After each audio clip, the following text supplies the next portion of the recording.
Good afternoon. My name is Brandon Allen with Tadlock Roofing. I'm at 4010 Thomas Drive, Harbor's Edge.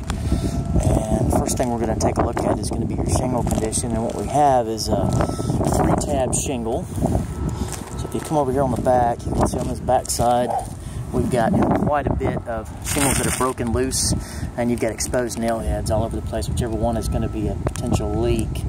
So you're noticing because of that, a shadow here, you can see that the shingles themselves, the adhesion's gone on them. And then flexibility wise, you know, it's breaking right at about a little bit less than 45 degrees. Depending on the case, in some areas you've got as much as 40 to 50%, down to about 30% granule loss on the shingles. And you're also noticing the fibers showing up on the outer edge here. So those are all just indicators the asphalt's just about gone in these shingles and they're at the end of their useful life. You're also noticing some curling on them. They're tending to draw up, which is typical out here on the beach. Now as I walk the roof, you kind of can probably see along this plane, there's quite a bit of soft spots in the decking. Some places where you can see it's kind of slumped down.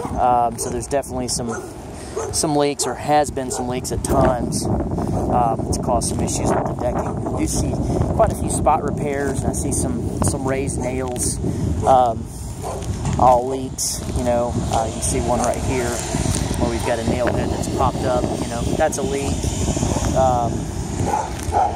Now on your plumbing stack boots, you can see that these are your lead style boots. Now we do not use the lead boots anymore. Squirrels eat them. I don't think that's necessarily going to be a problem out here, but they don't really tend to last either. You have problems with them opening up on the outer edge.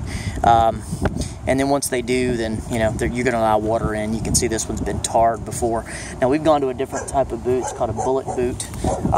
It's made of PVC. Gives you a 35-year warranty on that boot alone. So it's going to last. It's going to hold up out here on the beach.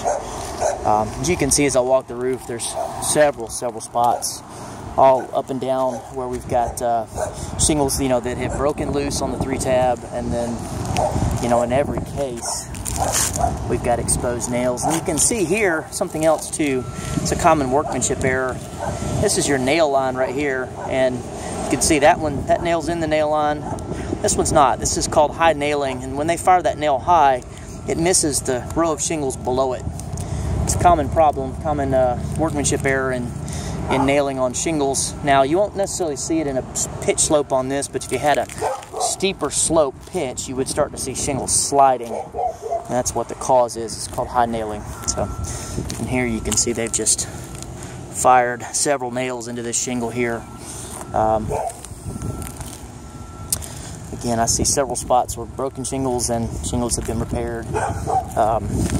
Another boot here, and you can see, you know, again, that one's been tarred. So, re-roof, we would obviously replace all of the plumbing stack boots, ridge vent as well.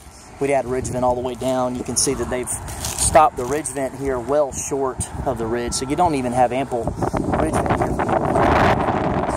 Down, so you get much more ventilation in this room as well, which would help tremendously. And this is going to be the same thing on the other side here too. And also along the brick wall that you have here in the center, you know, we would reflash that so you don't have any problems with it down the road either where the shingles tie into it. So, again, my name is Brandon with Tadlock Roofing. Thank you.